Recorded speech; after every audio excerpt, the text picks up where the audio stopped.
And welcome to this week's edition of the Maine Challenge. During this season, we brought you a program on Maine Challenge about semi-open primaries, and that is about allowing Maine's 35% of our unenrolled voters, well, Maine independents, we call them unenrolled, allowing them to vote in the primaries. And guess what? That legislation actually passed this session. So Maine will have semi-open primaries, and but not until 2024. So there's a primary this June 14th, and I hope you all go vote, but you will not be using this method. But come 2024 in the presidential primary, you will be using semi-open primaries in this election. So what does that mean exactly? Well, what that means is if you are an unenrolled voter, that means an independent voter, so you're not enrolled in either party, that you can go into the voting polling place and you can request either a Republican ballot or a Democratic ballot to vote in that primary. Now, if you're a Republican, you can't get a Democratic ballot, and if you're a Democrat, you can't get a Republican ballot. But if you are an unenrolled voter, you can choose either one without having to enroll in that party. Right now, you can do that, but you have to enroll in that party, and you have to stay in that party for at least 3 months, 90 days. But this will be, you won't have to enroll in a party, but you can choose either one of those primaries. So it's a big change. It's a big expansion of democracy. So we wanted to share this episode with you again so that you really understand why it's so important and exactly how it's going to work. Because lots of people have questions about it and are confused. But just know this, it is about democracy, it's expanding democracy, and it goes into effect in 2024. This year, in 2022, on June 14th, we also have primaries. And again, under the old system, if you are unenrolled, you can still vote in a Democratic or Republican primary. You just have to enroll in that party for 90 days. So this happens in 2024. We'd love you to take a second look and understand why it's so important, why it expands democracy, and exactly how it's going to work. Thanks for tuning in. With us today, we have two phenomenal guests. One is Representative Barb Wood from Portland. Barb is a longtime public servant. She has been mayor, city councilor. She has worked for LL Bean, and now she is a representative from Portland to the Maine State Legislature and is serving on the Veterans and Legal Affairs Committee that is actually looking at this legislation. So Barb, thank you for being with us and welcome. And we also have Caitlin Lacasse, who has run gubernatorial campaigns, is an advocate, and has been working on expanding democracy and voter reform in Maine for many years. So I am thrilled to have both of you with us. Participation, voter suppression, voting rights is all over the news nationally and here in Maine. And we have seen bills to both expand voting access and to restrict it. So when we talk about semi-open primaries, Caitlin, can you just tell us what exactly we're talking about? Absolutely. Thank you, Betsy, and really appreciate the opportunity to be here with you. So a semi-open primary is when an unenrolled voter, here in Maine, we often call them independents, so they're registered to vote, but are not registered in a political party. Right now, they are not permitted to participate in the primary elections. A semi-open primary would allow those unenrolled independent voters to participate in the primary of their choice. Democrats would not be able to participate in the Republican primary, and vice versa. Republicans would not be permitted to participate in the Democratic primary. Okay, so I'm an unenrolled voter, independent. I like to call myself an independent, right? I'm not really an independent, but I go in and it's election day, a primary election day, and I say to the clerk, I want to vote in the Democratic primary, or I want to vote in the Republican primary. Now, right now, Barb, right? People can go in and do that, but they have to register as part of the party, right? Okay, so Barb, you had a primary election in this last election, and actually, given the demographics of your district, that was where the race was, right? Was the primary. And so did you have people who were independents or unenrolled people who wanted to vote for you who couldn't or got confused, or what? How did that play out in your race? Exactly. I had a three-way Democratic primary, and I spent a lot of time walking in the neighborhood before Election Day, and I would spend time talking with somebody, and they would be very enthusiastic about my campaign and voting for me. And then by the end of the conversation, it would become apparent that they were an unenrolled voter and therefore would not be able to vote for me. So it was at times frustrating for me and frustrating for the person I was talking to, because I thought I had a supporter and they thought they had a good candidate, but they were not able to vote for me in the primary. And therefore, the whole race took place in the primary. They weren't able to vote for me at all because in the general election, there was no opponent. And therefore, a whole segment of the population in my district was not able to participate in the democratic process. Right. Well, and I think I read that 70% of elections now are decided in the primaries. Like there's been so much gerrymandering and so much making sure that districts are heavily Democratic or heavily Republican by the people who draw those districts or redraw those districts, that now that's where most of it takes place. So, right. So it just totally disenfranchises people. So Barb, I want to come back to you. So you were sitting on this Veterans and Legal Affairs Committee, and this bill came before you. And I believe that when you first heard about it, you were undecided. You didn't know which way to go. Tell us a little bit about your thought process and what the pros and cons were for you as you started to think about it. Well, I have to say I've been a lifelong Democrat. I used to go to the polls with my grandmother, who was a ward clerk for the Democrats.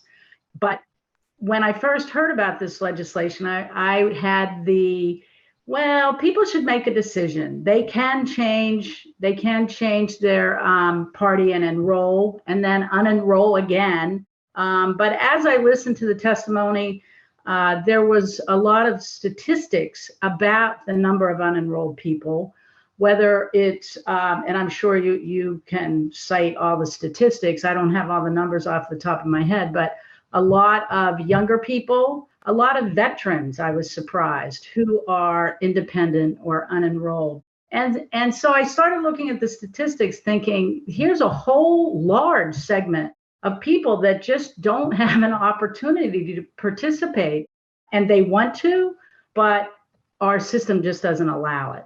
So Caitlin, what are some of those numbers and the impact? I know we also just in Maine just instituted automatic voter registration. So talk about what some of those issues are. Yeah, absolutely. So Representative Wood, you are absolutely right. There are huge constituencies who are essentially left out of the political process because they're unenrolled. So 50% of millennials are unenrolled voters. And this is a generation that is participating in the polls, in the political process at greater numbers than any generation before them. And 49% of veterans are unenrolled. And these are men and women who have helped to protect our democracy abroad. And yet when they return to Maine, at least, they are unable to fully participate. And I think it's worth noting that Maine's an outlier. We're one of only 14 states with completely closed primaries. So other states have figured this out. And it's time that Maine kind of aligns our electoral system with our shared values of civic participation, as Betsy noted, in line with our strong general election turnout. And we do, there is data from around the country that when automatic voter registration is enacted, a significant number of those folks are enrolled as unenrolled voters. So what that means is that if I am not, or if someone's not a registered voter yet, if I go to DMV, I will be automatically registered to vote. What Oregon saw when they instituted automatic voter registration was that 80% of those new voters were unenrolled. So these are folks who 80%, that's a huge number. And when they're talking, hundreds of thousands of new voters. So, there's really going to be over the next few years, likely an even greater percentage of unenrolled voters here in Maine. Right now it stands at 32% of voters are unenrolled. And maybe Barb, you can talk to this, but it seems to me that as people feel more and more separated from the political parties and feeling more and more like the system is broken and, I don't want to be a Democrat, I don't want to be a Republican, the whole system stinks, but I want to have my voice heard, that this is going to become even more important and not less. I do think that things are moving in that direction, especially with young people that I talk to. And it just got me to thinking about, why do you have to be enrolled in the party? I certainly am, and many people are, but should you have to be enrolled in order to participate as in this democracy, which a lot of people want a say? And I actually been thinking about it. I believe when I first moved to Maine, I enrolled as an unenrolled. And then the first presidential primary came around, and I really wanted to have a part in making a decision as to who was going to be the final candidate on the ballot. And so I did change parties. And after I thought about it, it was the right thing for me. But for many people, it's not. They just want to be able to vote, and they don't want to have to participate in a party. Right. And I think a lot of times, what I hear from people and what I heard in my campaign certainly was that one of the reasons they didn't want to participate in a party is because the minute they did, then all they got was these endless phone calls and fundraising solicitations. And, it wasn't about the values of either party. It was just sort of how our system works. But also, I also think it's confusing for people. And I want Caitlin to talk about this because I know that the town clerks weighed in a little bit. But a lot of people, right, so it's primary time, and when there's a contested primary presidential or even a US Senate race, let's say, and people see the signs up and they're all excited and they go to vote, and often they wait in line for, some amount of time. I've heard people say, well, you can just enroll in the party and then unenroll. Well, so then they get to the register, to sign in, then they're told they have to register. And then what happens, Caitlin? Why were the town clerks weighing in? Yeah, absolutely. Thank you. Great question. The Town Clerks Association, Town City Clerks Association did submit testimony. It was neither for nor against, but they made it clear that there is a procedural way where an unenrolled voter could go, as you mentioned, Betsy, on election day and enroll in a party if they were willing to do so. But especially in this last presidential primary, it became very burdensome, both for the voters themselves, but also for the election workers, because there was such interest in voting in the primary. So the way I understood it from hearing their testimony was, an unenrolled voter, maybe even thought that they were enrolled in a party, showed up, was in the wrong line, was told, no, you can't participate, you can't vote, you have to go to that line to register in a party.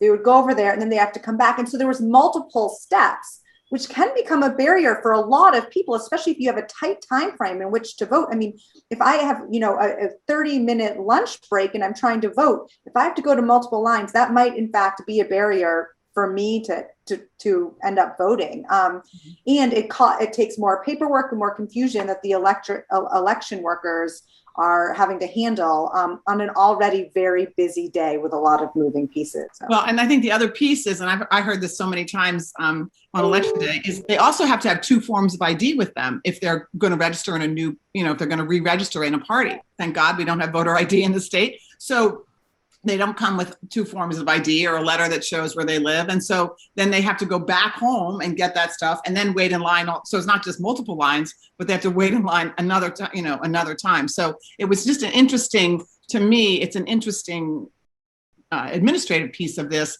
that would actually make it easier for the people who are trying to run our elections. So let's talk for a minute about the opposition.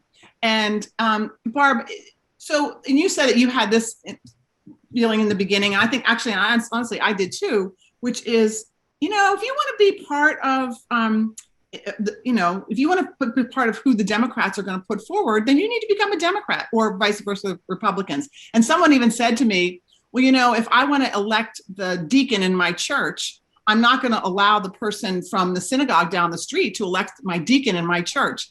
Can you talk a little bit about sort of how that argument falls flat in democracy, or if it does? Well, I'm not sure if I followed your example, but the example that I was thinking of was that some people were saying, well, you could strategize to get somebody on the ballot that you think is the worst candidate to run against your candidate. And I think that we had some conversation at the time about how that really doesn't play out in real life. But people like to use that as an argument. I don't know if you want to speak to that. Caitlin, do you want to say anything about that? Yeah, absolutely. I think that is one concern we've heard, and we recognize that people, legitimately hold that concern. And I'd like to say, the bill sponsor, Senator Chloe Maxim, actually amended the bill to make it so that you couldn't, if you are a Democrat, you can't show up day of and unenroll and then vote in the Republican primary. So there's now a 15-day waiting period, which is in line with the same amount of time you would have to wait to change parties and participate in their primary. So I think hopefully that will alleviate some of the concern. Also, two other important points is I think all of us have worked in politics and on campaigns, and it's really hard to get. It's challenging to get the people who support your candidate to show up at the polls and vote for them. And I think that this idea that there could be some organized effort to get enough people who oppose a candidate to show up and vote for them, I can't even imagine how that practically would work. I'm exhausted thinking about it. It makes me laugh because I think, okay, so just and we've all run campaigns and been in campaigns. So what we're talking about is someone from, let's say, the Democratic Party who wants the worst Republican candidate to win. So now the Democratic person is going to have to convince an unenrolled person who's not part of their party to go vote in a Republican primary for a candidate that they don't want. So that, I mean, it's when a legislator gave me this argument and I was like, have you ever actually run an election? Because there might be two people in the world who would do that. But the thought that you're going to en masse get people to do this is just, it's impossible. It's absurd. So, yeah. So, and you had another point, Caitlin, I didn't mean to interrupt. Well, to piggyback on that, I think it's important to note and remind everybody that, again, other states have semi-open primaries and open primaries, and this has not been an issue in those states. So we're actually not cutting edge here in trying to enact this reform, which is great because we can see that it has worked as intended in other states, and none of these shenanigans have happened. And then lastly, I wanted to point out that primary elections, and a lot of people don't realize this, are paid for with taxpayer dollars. The parties don't pay for their elections. So that's where, when we hear those arguments, oh, well, a Red Sox, coach shouldn't be setting the Yankees lineup or whatever. But what I think about it is, well, the Red Sox aren't paying for the Yankees either. And I think that is really resonates with a lot of folks when you realize that 32% of Maine voters are paying for elections in which they are currently prohibited from participating. And that is just, I think for a lot of us, just feels fundamentally unfair and undemocratic. Yeah. Let's talk for a minute about how this might impact elections. So Barb, when you're, we target voters, we look at voting lists and all that kind of stuff. So if now we have unenrolled people who can vote, how does that change what you do as a candidate or how you might approach an election?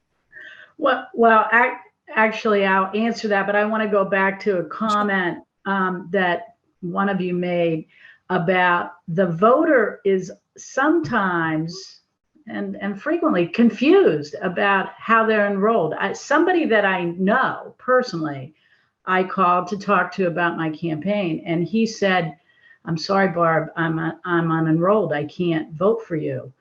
And I said, well, I have my list, my voter list, and it says on here that you're registered as a Democrat. So yes, you can vote for me. And he was adamant that he was unenrolled. And I kept trying to talk him through. I have an up-to-date, accurate list, and you are registered as a Democrat, and you can vote for me. Because he didn't want to go through the effort of changing. It turned out, the more he thought about it, many years ago, he had changed to unenrolled. And at some point, there was somebody that he wanted to support in a primary, and he changed to a Democrat, thought he had changed back, but there's a 45-day waiting period or something like that before you can change back. So you have to remember to do that. And he hadn't. Yeah. So consequently, I did get one vote from him. But as far as I said, as I walked the neighborhood, I actually didn't do any door knocking because of COVID, but lots of folks were outside. I walked the neighborhood a lot, talked to lots of folks outside. But after the conversation and I would get their name, I would go back to my voter roll and try to then target them with a follow-up postcard or phone call or whatever. If they were unenrolled, I usually didn't because I had to move on. But in this case, if we had a semi-open primaries, I would have a bigger list and I would be able to talk with more people and involve more people in my campaign. someone has said, I've heard people argue that this will make for stronger candidates on both sides because they have to appeal from the very beginning to a broader swath of people. And and let's be real, in the unenrolled population in Maine, we have unenrolled people who are on the QAnon end of the spectrum, and we have unenrolled people who are on the Green Party, other end. So, and as a candidate, when you see that U next to their name or independent next to their name, you don't know. So you don't know whether, if you've already, let's say you've already taken care of all your Democrats, you don't know if you're reaching out to the most conservative people who, or so do you think that's accurate? Well, it's so interesting you brought that up, because yesterday in the State House, I started talking to two colleagues, two fellow legislators, about this issue. And both of them said, oh, you got to be aware of this because, most of the independents are very conservative. And as Democrats, we don't want to bring more conservative people in. And I said, well, in my district, number one, I don't think that's true. I think it's the opposite in my district. So I think that people try to make assumptions about what's going on out there. And to your point, we need to appeal to people. And I might not agree 100% with somebody on all issues, but my job as a candidate is to try to find those issues where we can find common ground. And it's going to make me work a little bit harder and listen a little bit more and think a little bit more about ideas that I have that maybe I need, just like with semi-open primaries. As I said in the beginning, I was like, no, I don't think so. But as I thought about it, listened to people, looked at data, I came to change my mind. And I feel pretty strongly about it now. I do hope, before we run out of time, that we could just explain the difference quickly between semi-open and open, because that was some confusion on the committee. Okay. Great. No, that's awesome. So Caitlin, can you just do the difference between open primaries and semi-open? Absolutely. So we've already explained semi-open primaries when an unenrolled voter can participate in the primary of their choice, but a Democrat wouldn't be able to participate in a Republican primary or vice versa. There's several other types of primaries. One would be a Republican could also cross over and vote in the Democratic primary, for example, or vice versa. And then you also see like a top 4 or a top 2, where you might have a primary where the end result is that there's 2 people from the same party who are the general election candidates. And so there's a variety of different ways to do this. And again, here in Maine, we're just looking at the semi-open primary to allow those unenrolled voters who are our neighbors and our friends and who are already very engaged, as we know from our general election turnout, to participate in those primary elections. And I just want to say one more point also to us, we don't really know where unenrolled voters fall on the political spectrum, and they could be anywhere. But this would give candidates another tool in their toolbox where it will be tracked which party primary that the voters participate in. And that could be really helpful data as candidates are moving from the primary to the general. And then the following primary, they'll know who they should be talking to earlier on. So you might, if an unenrolled candidate has never voted in the Democratic primary, maybe you won't prioritize talking to them, or maybe you will, because you need to expand your base, that base of vote. So I think it just gives another data point that will be helpful for candidates moving forward as well. So both candidates and parties, after the first election anyway, would then have an opportunity to say, where in the spectrum are these folks falling? And so then I can reach out to depending on that can help determine where I'm going to spend my time and my resources in terms of who I'm going to talk to. So let's talk about where this is in the legislature. So Barb, this was heard before your committee, and then you voted it out and came out with a majority report, yeah? Yes, I majority ought to pass report. Okay. It's not on today's calendar, so I'm assuming we have another week and a half after today. It will be on the calendar. I'm guessing next week, not the following. Just for a second, Caitlin, talk a little bit about how this fits into what's happening nationally. I mean, nationally, we're seeing so much effort to restrict voting, and we just saw the Texas legislature, the Democrats just walked out to prevent some really draconian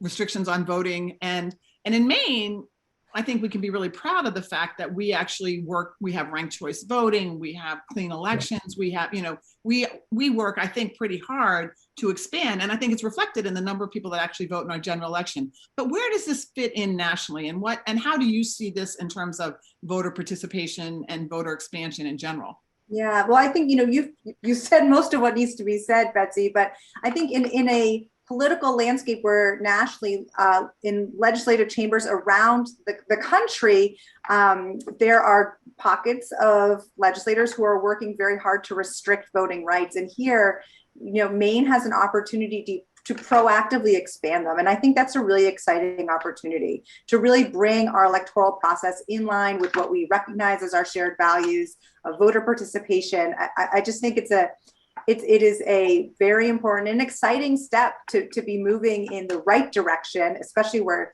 in contrast with so many legislatures that are not moving in this direction. They're kind of going the opposite way. So, yeah.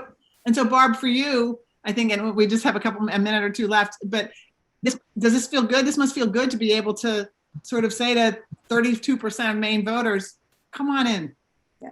Yes, it does. It's the direction we need to go, and I just hope we can vote it through on the floor. Yeah, this is really a great bellwether about voter participation and about saying, and someone asked me when we were preparing for the show, well, is this going to help Democrats or is this going to help Republicans? And I said, it's going to help the people who use it and organize. I mean, it could help anybody. You're using it as a tool to organize, and most importantly, as a tool to reach out more. We need more conversation between people and politicians. Not less. We need more reasons for us to interact, more reasons for us to be able to have conversations, so that when you get to the position that you're in, Barb, where you're representing people, you are really representing the broadest swath of people that we can have. And that's only good for democracy. So thank you both so much for the work that you're doing, for being with us today. And to the viewers of Maine Challenge, thank you for tuning in. Tune in again next week. We're going to be talking about the Racial Bias Commission and making sure that we have equity in this state. And we are so thrilled to have both of you here. Thanks for the work that you're doing. And whatever happens, let's challenge ourselves to have the best democracy we can. Thanks so much. Thank you.